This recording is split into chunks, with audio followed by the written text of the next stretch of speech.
hour Saturdays. They do the games kind of as a group setting, meaning that they bring about 3 or 4 teams together, and then those teams play each other to kind of help alleviate with referee cost. And the games themselves only last about 30 or 35 or 40 minutes. So they typically did like a 5, a 6, a 7, and an 8 o'clock, time frame. So they're kind of scheduled on hour intervals. And then at the end of the season tournament, which is for all the teams that they have, they provided, a swag bag for the players. And like the winning team got something very special too. So kind of additional stuff. I mean, my general thinking is that if approved, I would do a clinic the 1st of August to kind of coincide with Youth Football Camp Week to kind of really introduce the program to the players, and then kind of figure out when practice would be doable for everybody, to avoid games and stuff. And then, like I said, kind of truly set the roster. I don't know until we're an actual approved, I don't know what their schedule will be. Again, it's just kind of generalities at this point. They meaning the Chiefs and the state, or the Chiefs mainly, are really trying to push this to become a Acacia sport. If it becomes a Acacia sport, talking with Andrew, talking with Ted, at that time, Osage City would then revisit that program to see if we as a board or the school would want to actually have it as a sanctioned Acacia sport. At that time, it would then fall like any other, sport as far as coaching and whatnot. The main point for me to kind of get this going is the funding, because the Chiefs only have so many grant opportunities available. And so this would kind of really kickstart the program. That way, hopefully the school would not have to, provide a lot of money if it became a Acacia sanctioned sport. So, but as far as like, say, the field and stuff goes, south of the Powell House, where the middle school, the youth, the high school all practice, I hosted 7-on-7 games in the summer. I can put 3, 4, 5, probably as many as 6 fields down there if I really wanted to. So there's plenty of room, plenty of space. And like with youth football, we moved to the outfield of the high school baseball field for lighting, if it got to that. So, but again, if I end up getting 30 or 40 girls interested, then I may have to revisit my plan and maybe, recruit some extra help. But right now, I'm kind of gauging it around 10 to 15, maybe 20 at the very most. But, we'll see. We'd see how it goes. So. Do we have anything similar that's a club that is a school-sponsored club? Well, other than, like West Franklin, for example, they do theirs they're actually doing it through the school. The gentleman that coaches it, I know through summer baseball and softball, he's an actual employee of the school. Kind of the other reason that we're doing this as like an outside school program is that I can then coach the team, since I'm not technically employed by the school district. If it was a school-sponsored club, then there would have to be an employee or someone connected to the school to coach that team, and then just to kind of basically do everything that I'm trying to do. So, but again, I'm just trying to get with the funding opportunities kind of in. I've been in the ear. Abby Brown is the Chiefs marketing person. I've been in her ear for about 2 months now. My daughter played with a group from Baldwin this spring, and he was the one that kind of spearheaded Baldwin's situation. So that's kind of how I'm piggybacking off of what they tried to do and got accomplished at Baldwin to do it at Osage. Mainly because Harmony is really interested in it, and her class has a lot of girls. I think that would be really successful at it. So. But we don't have, as a school, we don't have anything that's like another club that we sponsor, but it's not like a school paid activity. Not that I'm aware Okay. of. Yeah. Yeah, no, there's nothing like that, Alex. It's just, that would be like an outside entity supporting that. Okay, No, not that I'm aware of. okay. Do you know where the games are played? Are they? They're all over. Like, for example, last fall, Osawatomie High School did not have varsity football, high school football. And so to offset that, they kind of created a girls' flag football team through their school. And so they ended up hosting a lot of games last year because they didn't have anything else for their football field. So they even had like a special homecoming, and they had Casey Wolf there. It was like a major event that they had. They had even some Chiefs representatives, cheerleaders. I mean, it was from what I've seen and read about it.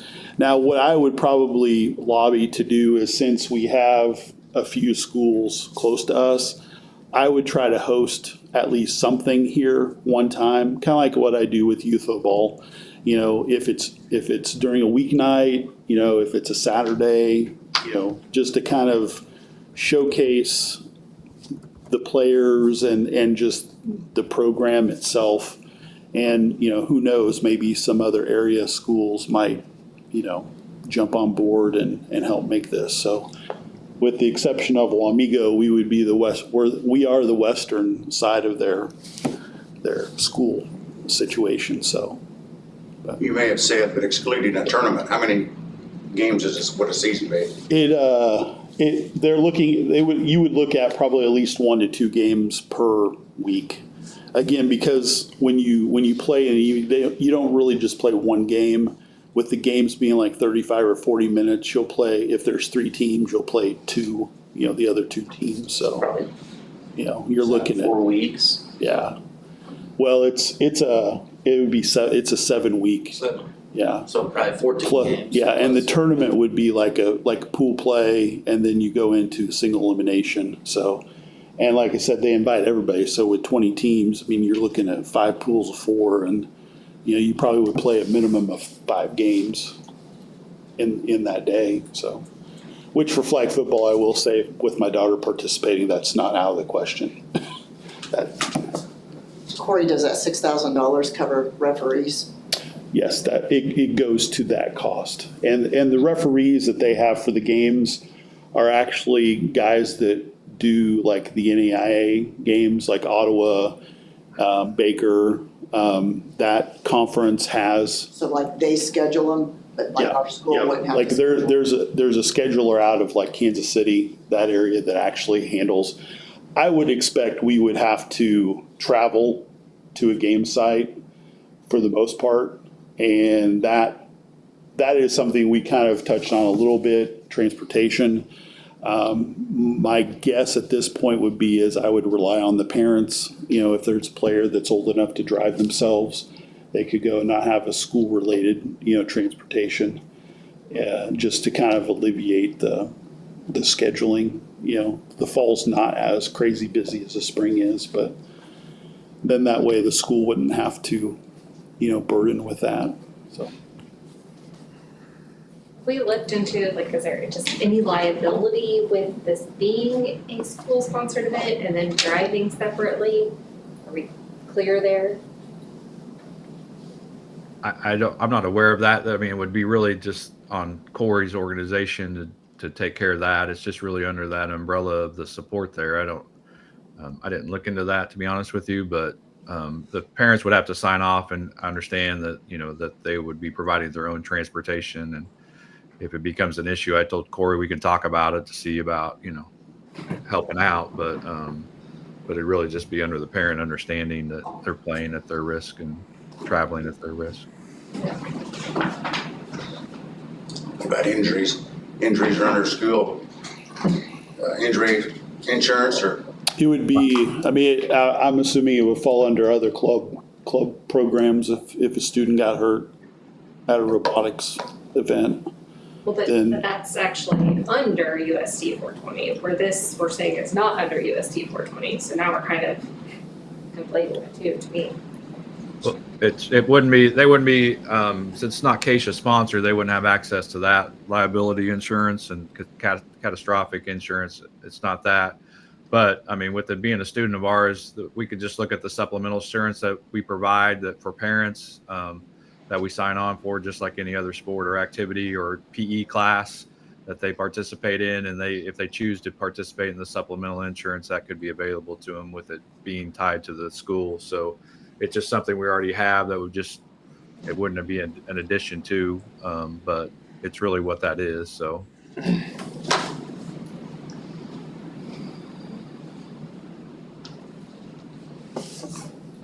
Any other questions?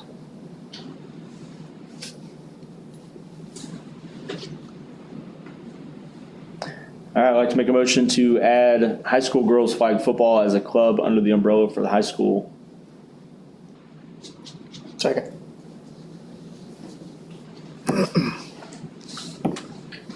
Wilmeyer, Aye. Litton, Am I allowed to vote? Aye. Yes. Tice, Nay. Parsons. Aye. Fagan. Aye. Heppenstall. Aye. Carson. Aye. 6-1. All right, district policy updates. So this is the biannual policy recommendations from KSBE. They send these out in June and January for school boards to review. This is just information only. We'll take action on these next month as it relates to that. Most of these are just related to changes in the legislation that's been passed in bills and things, and House bills and Senate bills, to make sure we're in compliance and meeting those changes. I don't know if you want me to go through these real quick or if you just take the time on your own to look them over, but really that's what most of them are, is really just based on legislative updates to make sure we're in compliance with those as they go through that. So.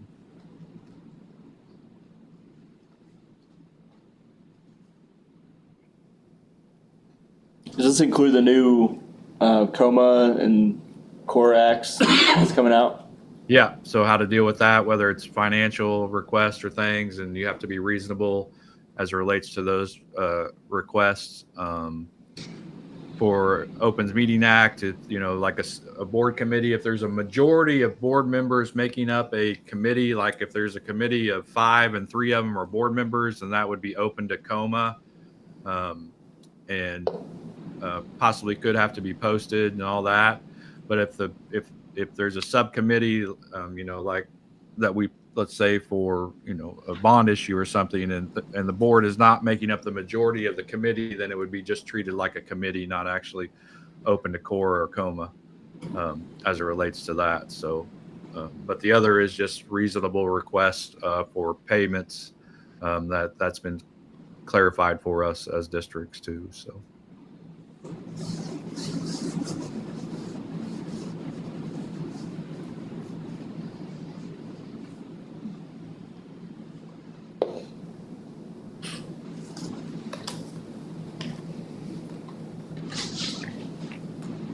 Does anyone have any questions with those policies?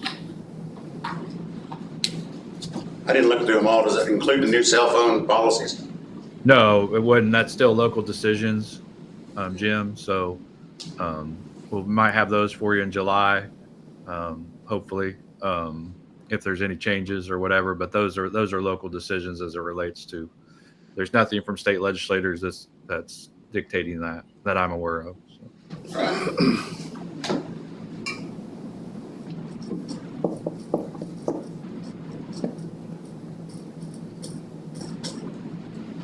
There would only be 2 new policies of this recommendation, and one's a whistleblower, and that really comes from the House Bill 2160, and the other one is enrollment of military students, and that comes from House Bill 2102.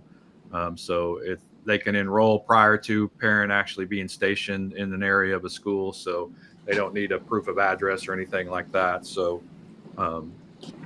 if a family's placed in an area, then they can enroll without proof of address prior to coming. So those are the two new ones, and the rest are just revisions.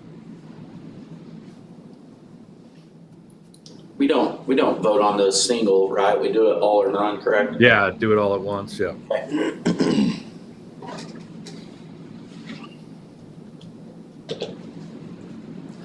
Any other questions? All right.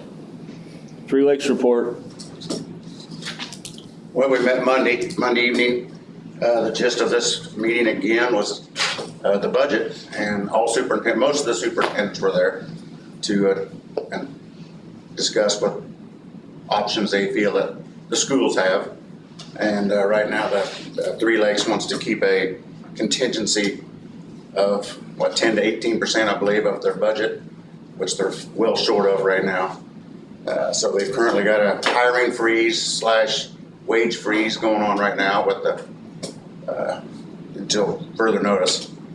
And so nothing's been voted on budget-wise yet.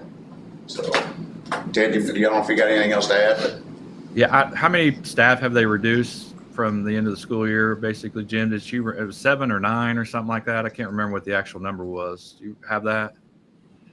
ooh, I didn't write it down. I'm sorry. That's all right. I think it was around 7 to 9 in between there, the positions that they didn't fill. Right. I mentioned that we're losing a teacher, a sped teacher in the elementary they're transferring to Linden based on need. Linden lost 2 teachers and they needed one to replace to help with caseloads. So our caseloads are somewhat manageable, still a little high, but higher than I know Dina would like. But with the situation that we're in, we have to take those things into considerations and minimize new positions or to do that. But we do have to, follow the IEPs and provide that support as needed. And, if that's what we have to do, not to have a legal action taken on us, then we'll have to do that. The Three Lakes will have to figure that out. But right now they're looking at a 1.6 million increase in assessments for all 6 districts combined. And that's with the cutting of staff and where they're at. What they're doing is waiting to see what making sure all their June expenditures get done to really analyze and see where they're going to end up with their contingency, which should be probably less than 300,000. I think, Jim, is that, do you remember that? What she's anticipating? Exactly right. Yeah. So around there at 300,000. The goal is not necessarily to get to 10 or 18% within 1 year. That would be building over 3 years to get to that, in between that. And that's what's in the policy for Three Lakes, to keep that contingency of around 10 to 18%.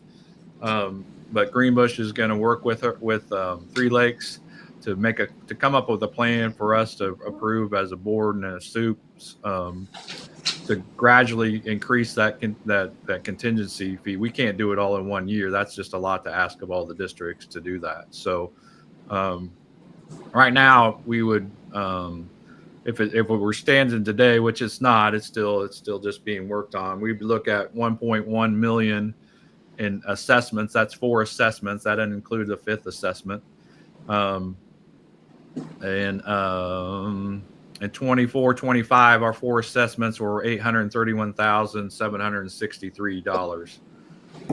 So right now they're proposing, just for our district, at a 21%. We pay 21% of the assessment, would be 1.1 million. So that's almost a $350,000 increase in our assessment right now compared to last school year, with the 4 payments or the 4 assessments. We did, like Jimmy mentioned, the 5th assessment, that was around 365,000, so they could make payroll to end the school year. I didn't include that as a factor. I just used the numbers from the actual 4 assessments. So that was in 24-25, the district paid 831,736 for their assessments, and right now what's being proposed is 1.1 million, which is almost a $350,000 increase. Which, we'd have to do some things to really evaluate what we're doing with our budget. But some other districts are going to really struggle to make all their assessments. So there's some major concern there. So it's a major conversation, as Jim said. So Is there a penalty for missing your assessment? we don't know what that is. What's being recommended is taking out a no fund warrant for one of the districts, and basically that's a loan to make your payment. And obviously, the district doesn't want to do that. There's some situations where districts, maybe a major drop in enrollment and really, see a decrease in their budget, so they take out a no fund warrant so they can make payroll and different things and pay bills. But that doesn't happen very often. But that's usually due to, a major drop in enrollment for some reason.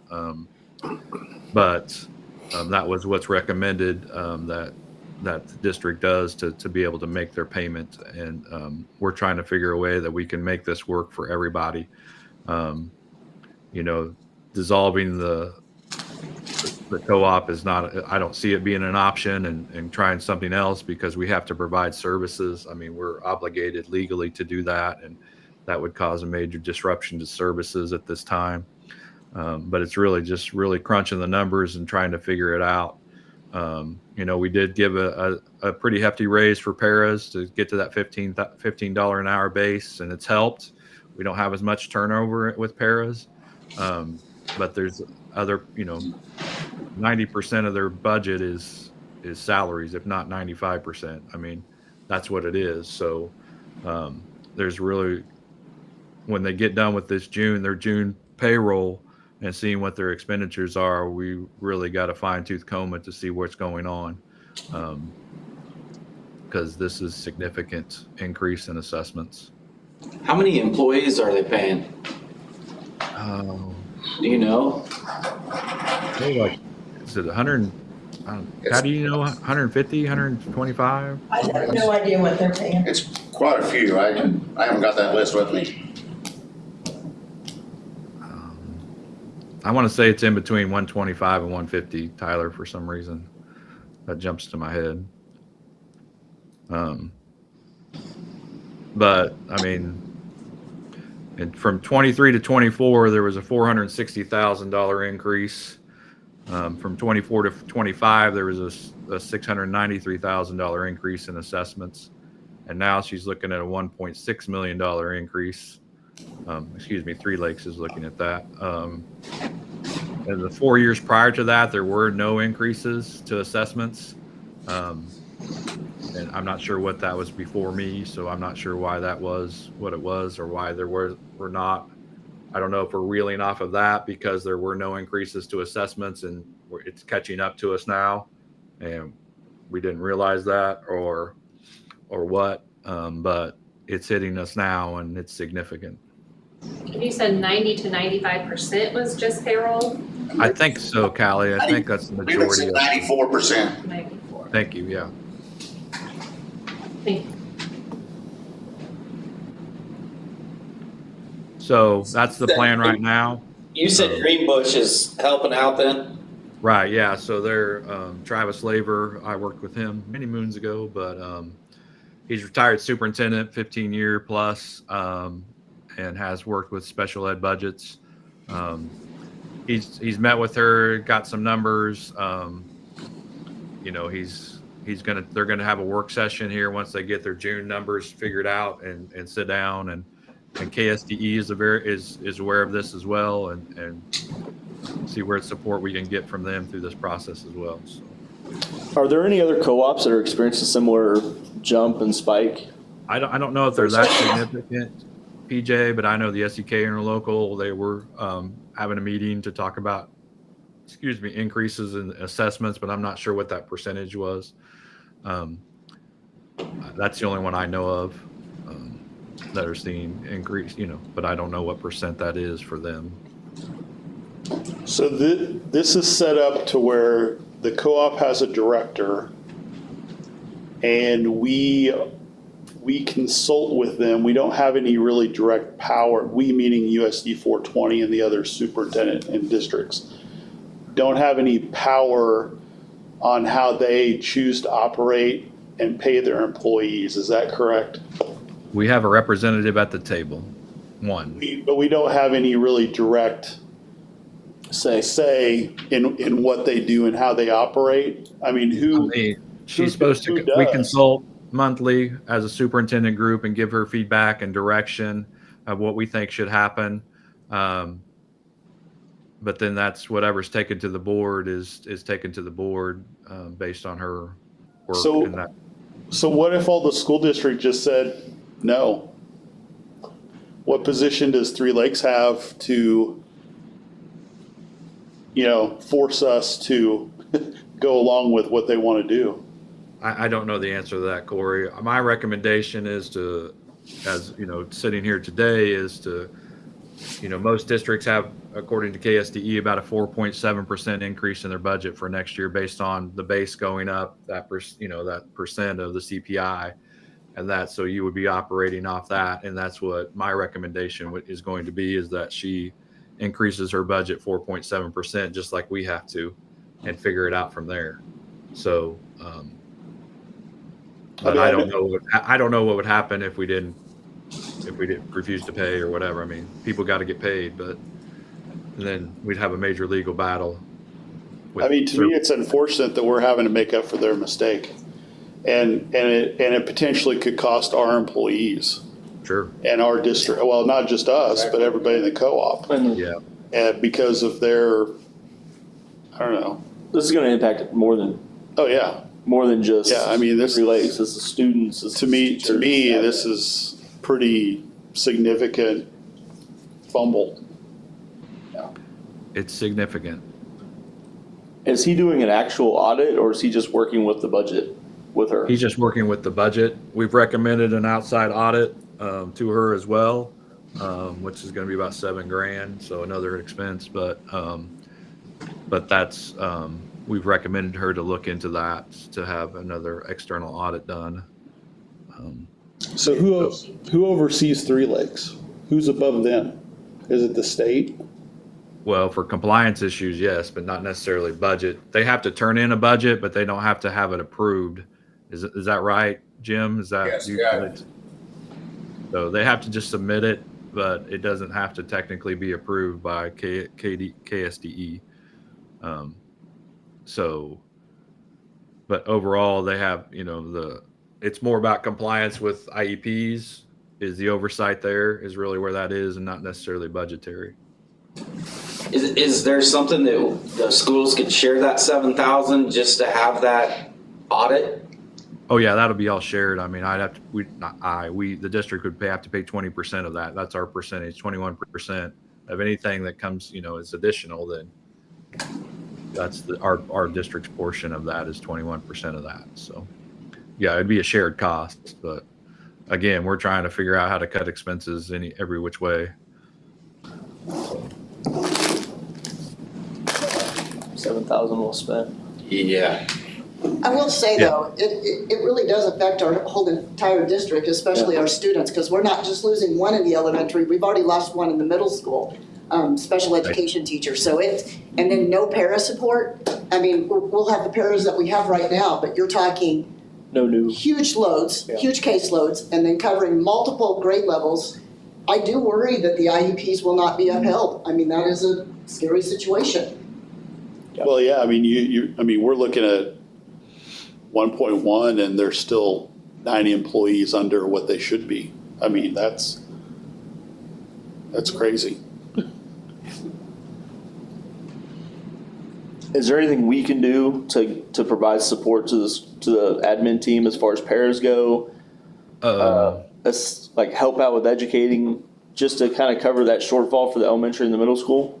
Well, again, PJ, it's something we'll have to evaluate as we go with a, $350,000 increase in assessments. Can we really add new staff? I mean, I don't teacher know. aides. Yeah, but I mean, there's a difference between an aide and a para. A para can provide Right. that support, and we hire aides because we're not a sped, but we can provide some support. That's not really considered paras, but that's something we could consider. But they are not technically paraprofessionals because they don't work for the co-op, and that's where the services should come from. So basically, we're just in a holding game until June budgets come in and then the assessment, they're gonna do it. So time frame, we're not looking at, I mean, anything probably happening until what, August or? I'd say October. Yeah. probably. Yeah, I don't think there'll be a budget proposal until August. And that really, it's just PJ, it's just supporting Jim and getting him direction of where we stand as a district, as opposed, like if it's a percent increase, it's like, we support Jim representing our district to say, this is where we're at, and we're not going to take anything over, 4.7% increase for your budget, just like ours or something to that effect. And I'll keep you informed and do that and help Jim through this, but it's really just, this is where we stand as a district, and Jim will be representing us in that at the table. You said you recommended an audit, but does that mean that they're actually gonna do the audit, or is it just a strong recommendation at this point? Was that talked about, Jim, Monday night? Not at all. I Yeah. think we need to do an I would audit. definitely include that in our, whatever. we're Our willing to do. direction, yeah. Yeah, if we're willing to do the 4.7% increase. As long to as do the audit, yeah, a third independent audit. correct. Yeah. How long does an audit take? Any idea? Probably depends on how messy it is. Yeah, that's what I was going to say about. Right, yeah. Well, and even maybe further back than that, if they haven't been doing increases prior to, who knows? Yeah, it could be pretty lengthy. Well, I'd like to find a way to support our staff and to support our admin team. I'm sure an aid is better than nothing. It's not going to probably provide the results that we need. But I think we definitely need to lean on Tim and Dina on this to figure out what they need for their schools. And provide some kind of support one way or the other. And we may not even know until school starts. Yeah, and it could be Yeah. September before we have an idea of what that's going to look like after we get our final enrollment numbers. That was discussed at the meeting on, say Osage needed 3 more pairs or aides. And whether we should pay for them ourselves or the co-op should pay for them. And it was conflicted on whether, I think there were more people decided that schools shouldn't be paying for them, but they should be, because we are co-op, that they should be paying for it and not the local schools, so. Yeah, they can get reimbursement for those positions, whereas we cannot, since we're not a Right, yeah. SPED standalone, because they get, I can't remember what the percentage is for paras and teachers alike. They get reimbursement, categorical aid for teachers and paras, and we would be stuck with the full salary, where they can get some of that paid for by categorical aid. And that's kind of the catch-22 when you start cutting paras and teachers. You also cut revenue from the categorical aid, so it's kind of a catch-22. So we wouldn't have access to that. We'd have to pay the full salary and benefits for those positions. Is there another co-op we could join? Not now. It'd be significant. One, the turnaround time, I don't think you could make the support happen, and 2, would be a significant buy-in with a district our size number. And are we in a position to do that? We've talked as superintendent group, like dissolving it, maybe doing an interlocal, or I guess we're in a cooperative where one district runs the SPED co-op, but that would be a major change, and if we can't risk this so late in the game, not having staffing to support the IEPs that are in place for the start of next school year.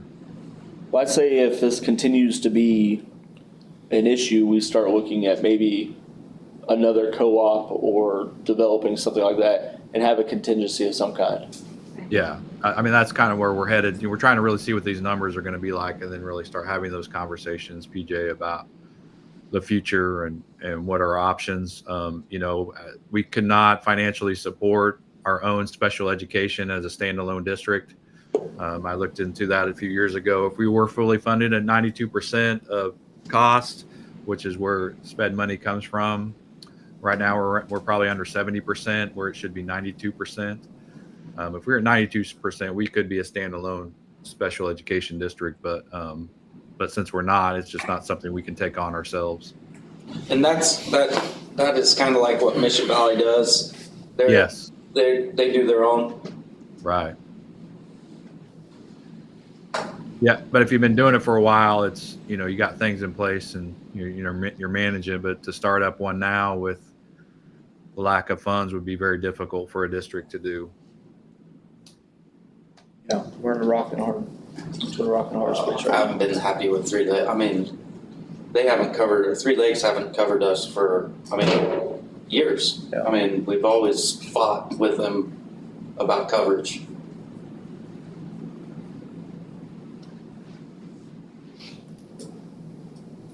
Anything else? Anything more joyous? The rest of it was kind of boring. Was it? No, there wasn't much else to that meeting, but budget. Does anyone have any other questions on Three Lakes? No? Superintendent report. Okay, just to update on our facilities long-range planning work session. I reached out to Bobby Pearson, the local architect. I'm going to meet with her on Monday when I get back. Her and her consultants, and kind of talk about where we're at, share the information. I've already shared the information that I shared with you guys at the work session and started that conversation. So we're going to have kind of a starting point there to meet with her on Monday and just kind of see where we're going to go from there as it relates to the focus from the board on facilities. I've also reached out to Dustin Avey, who works for Piper Sandler, who does school bond support. He's going to present at the July board meeting and talk about mill levies and how those affect and where we're at with our current bond issues, and give you guys that information to speak to it probably better than I can as it relates to mill levies and paying off bonds early and what that looks like. He's just asked when we receive our assessed evaluation for our budget information that I share that with him, and then he can be prepared to present in July to have that conversation as it relates to mill levies and the bond issue that we currently have and future bond issues. So he'll be presenting in July. We also are going to take a tour of the facilities in July. PJ wanted to make sure we got that on their agenda too, so we'll be doing that. And then after that conversation, we'll see where it goes as it relates to bond issues and paying off the bonds, and we can bring some in support to talk about bond issues and getting those going after the July meeting. But since that session, our work session, that's where I'm at with getting this information going for the board. So, any questions about facilities, long-range planning? All right, non-resident students. I think we've had 3 or 4 requests. It's mainly kindergarten. I don't, Patty, have we gotten any more? No, not since you've been gone. I think we have 3. Okay, so I don't see, we don't have to do a lottery or anything. You'll just be able to bring those on as we do that. So I'll take care of that when I get back and do the notifications and things of that nature. But we have not received that many non-resident requests right now. So When does that window close? Is it the end of the month? it's June 15th is when you have to have your application in. So we'll take them the 16th on that Monday. That's fine, but I'll start reviewing those and going through that when I get back. So Does that put us towards the top of that cap for that grant for kindergarten? no, right now I think Dina anticipated 42, and I can't remember what that number is, Tyler, but there'll be room there. I think we have a little bit of room. I thought it was 50. I was thinking that too. That's what I think that will bring us up to 47. Okay. Yeah. Meeting with Fred Meyer, Greenbush, budget helper that we go through. We're going to close out our budget on July 1st. So we were scheduled to do it June 25th, but we're going to a budget workshop at KSD that day. So we had to push it to July 1st. And so he sent us our stuff. Pam and Patty will be ready. We can just make that transition to close out the 24-25 budget and start getting ready for the 25-26 budget. So, but we'll be doing that on July 1st. How did the budget software work? Sorry. How the new budget software work? It was a struggle to start with payroll, but I think it's gonna work really good. Good change, bad change? Yeah, good change. Yeah, they went to a training for closeout a couple weeks ago. Patty and Pam did, so they're go through this. Our first time will be different, obviously learning curve, but they're picking it up pretty quick, which is great. So Good deal.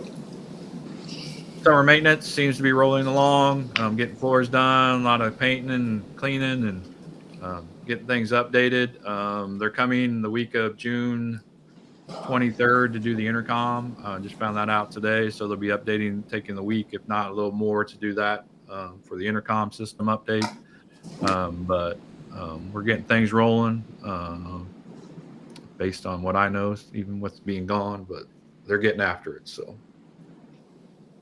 and that's all I really have for my report. That intercom system, was it phones also, or was it wall systems? What was it? No, it'll tap into our current phone system and be programmed into those. So really, it's just updating the panel that allows us to have local control for a variety of things, and making sure that all areas are covered and zoned with the new system. Because the one we have is, I don't know how old it is, but it's pretty old. So So we'll be able to just do high school announcements in the high school, middle school, and so on. that's the Okay. plan. Have those different zones to cover depending on how those are set up. We'll have access to update our bell systems, so if we have changes or whatever, like we did last year, we can do those ourselves instead of making a service call that's costs significant amount of money. We can do that just locally now. There'll be a lot more bells and whistles, but it does tap into our phone system now. Perfect.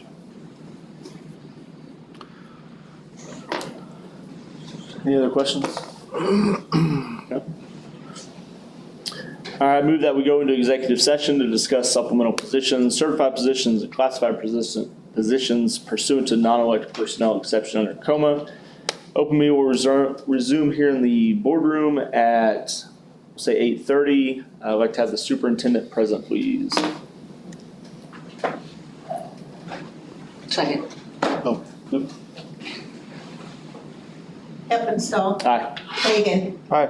Linton, Aye. Carson, Aye. Lohmeyer, Aye. Tice, Aye. Parsons. Aye.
We are back in open session.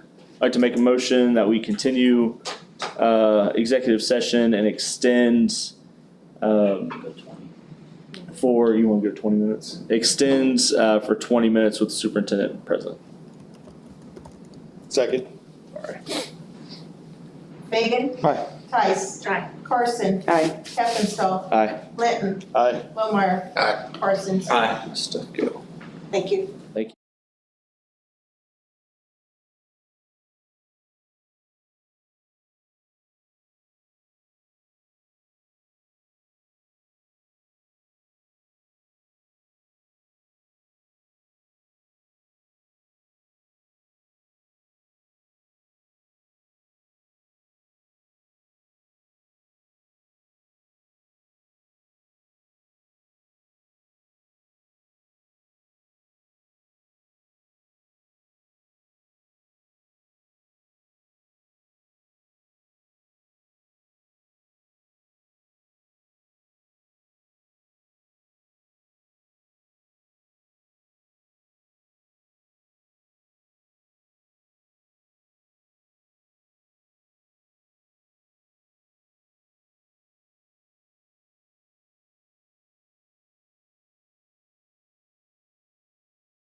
Okay.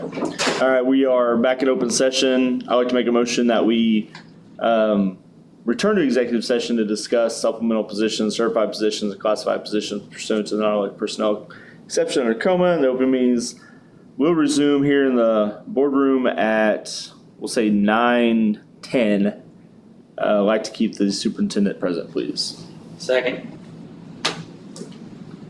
Layton, Aye. Carson, Aye. Heppenstall. Aye. Lohmeyer, Aye. Parsons, Aye. Fagan, Aye. Tice. Hi. Do you want to see how to do it? Yeah. Tim wants to know. I'm tired. Had a 9:15 game last night.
All right, we are back in open session.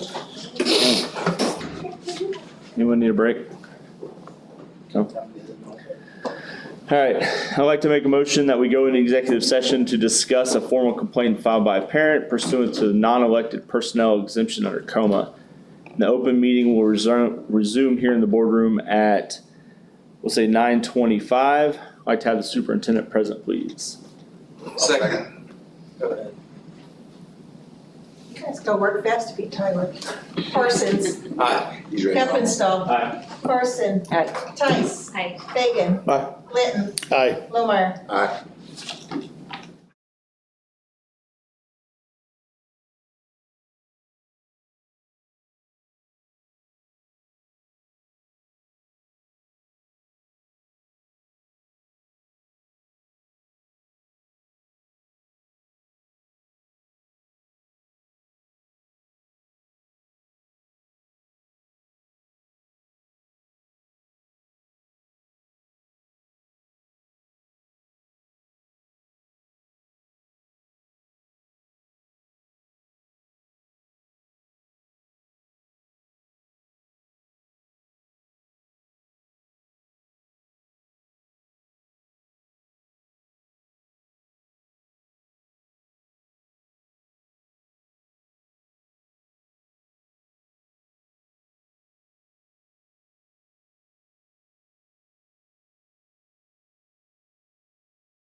see if they had it coming.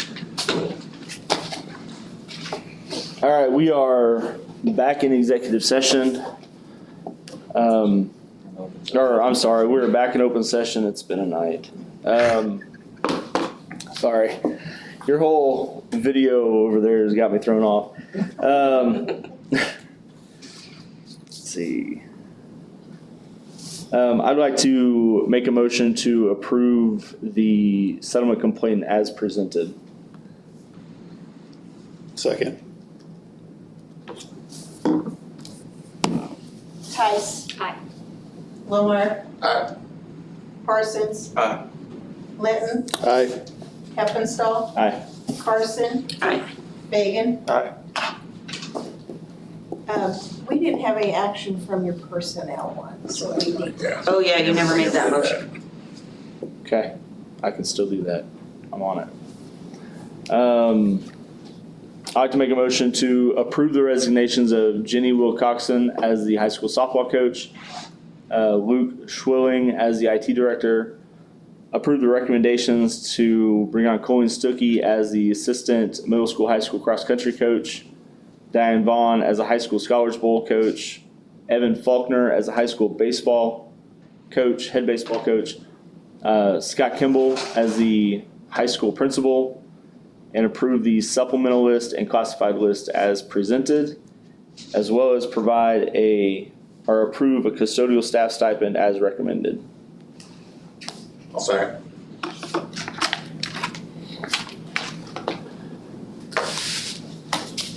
Lohmeyer. Aye. Linton. Aye. Tice. Parsons. Aye. Fagan. Aye. Heppenstall. Aye. Carson. I'd like to make a motion to adjourn. Second. You seconded that. All right. Heppenstall. Aye. Fagan. Aye. Linton. Aye. Carson. Aye. Lohmeyer. Aye. Tice. Aye. Parsons. Aye.